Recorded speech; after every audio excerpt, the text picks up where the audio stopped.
with a magic trick, and then after that, we're gonna have Bob Isaacs come up here with a joke. So magic and a joke. You need a mic? Just as long as you don't make it disappear. I don't know how to use one. Okay. That works. That works. Yes. It's making a copy of the software. All right. I can assume that all of you like dancing.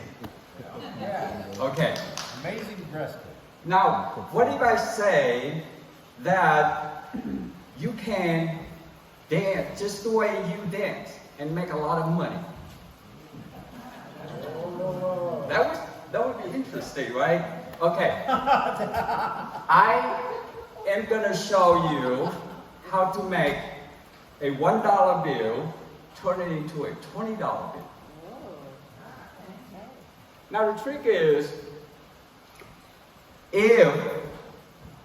the trick is you have to figure it out how I did it. But there's an incentive for me on my end. If I screw it up, then you would figure it out. So you want me to screw up on this task. And my goal is not to screw it up. But, okay, with that said, I'm gonna put the microphone down because I have to use both hands to do the magic. All right. Now, this is a real dollar bill. I need to find a dollar bill. Someone check it? I will show everybody the dollar bill. This is a dollar bill. Okay. Now, I would come and show everybody this is a $2 bill. And this is a $2 bill. True. A real $1 bill. Everybody can see it. George Washington. All right. Now, to make it more believable, I need to roll up my sleeves, right? So I don't crack. So, let me see. A $2 bill, and this hand is completely blank. And this hand have nothing in there, just a dollar bill, right? So, now I'm gonna fold this dollar bill in half. Make sure it's nice and square. All right, it's in half now. Still a dollar bill. You can still see number one. All right. Now I'm gonna fold it again in half. And one is still here. It doesn't go anywhere. Still a dollar bill in my hand. And I have no sleeve coming up. My hand's still clear. So remember, my palm is clear. Okay, this palm is clear too. Okay, I'm gonna have to use my palm to help me out. So I'm gonna put in my palm right here. Okay. See, this is three-dimensional. I'm not hiding. No virtual reality. no trick. So I'm gonna use my palm just to do a little quick press so that I can quick press my 20 bill from my palm. So there's a lot of work need to be done. $19 is a lot of money, right, nowadays? All right, now, earlier I was talking about dancing. So I need to do a little dancing to help out, to make this magic happen. So just like, like people have to do some spiritual dance, like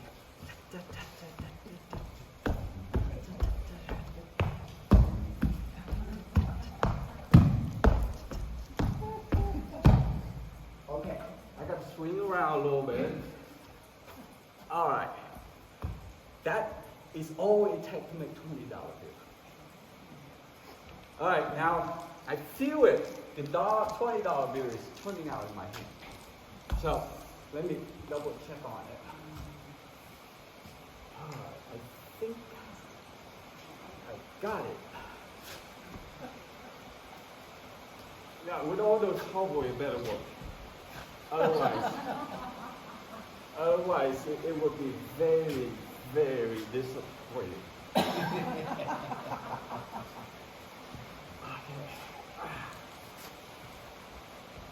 Let me see. Oh. How does it work? Oh. All right. Now, you see the upside down of a $20. Right? Now you may question, well, is it a real full $20 bill? Or it's just 1/4 of a $20 bill? So, this is half of a $20 bill. Right? You can see it half of a $20 bill. And now, is it a half $20 bill trick or a real $20 bill? So, here we go.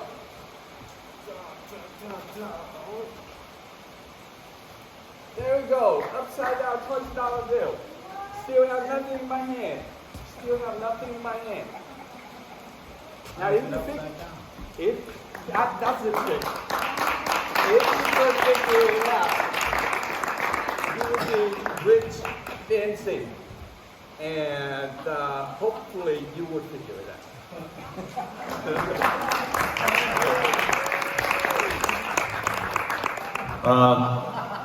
Yes, there used to be a plumber around here who did very good work and charged very reasonable rates.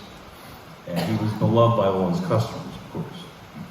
Unfortunately, one day he passed away. And by mistake, he was sent to hell, not heaven. So when the mistake was discovered, St. Peter got on the hotline to Satan and said, hey, you know that plumber from Mountain City? He should have come to us, not you. Can you send him up? And Satan said, hell no. And Peter said, well, what's going on? I mean, you know, this is the usual routine, right? But Satan said, listen, you know, he's the only one down here who knows really good air conditioning. It's cool down here, and we like that. And St. Peter got all upset. He says, listen, you better send him up here or we'll sue. And Satan says, Peter, be reasonable. Where are you going to find a lawyer?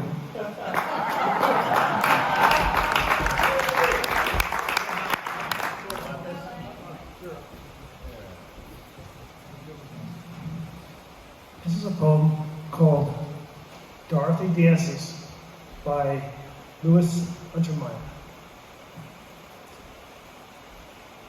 This is no child that dances. This is flame. Here fire, at last, has found its natural frame. What else is that which burns and flies from those enkindled eyes? What is it, that inner blaze, which plays about that lighted face? This thing is fire, set free. Fire possesses her, or rather she controls its mastery. With every gesture, every rhythmic stride, beat after beat, it follows, purring at her side, or licks the shadows of her flashing feet. Around her everywhere, it coils its threads of yellow hair. Through every vein its bright blood creeps, and its red hands caresses her as she stands. Or lift her boldly when she leaps. Then at a surge of radiance grows stronger. These two are two no longer, and they merge into a disembodied ecstasy, free to express some half-forgotten hunger, some half-forgotten urge. What mystery has been at work until it lent one child in that fierce element? Give it no name. It is enough that flesh has danced with flame.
Well,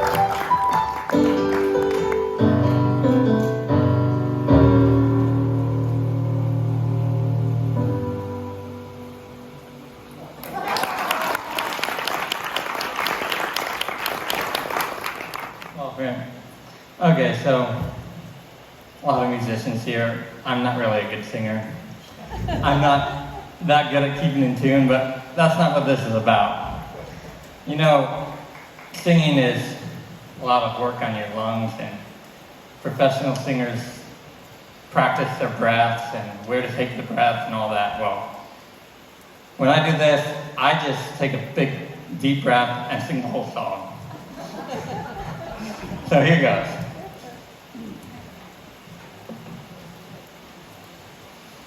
Am I a soldier of the cross, a follower of the Lamb, and shall appear to own his cause, or blush to speak his name? Must I be carried to the skies on flowery beds of ease, while others fought to win the prize and sailed to bloody seas? Are there no foes for me to face, but higher than the flood? Is this my world of friendly grace to help me unto God? Sure, I must fight if I refrain, increase my courage.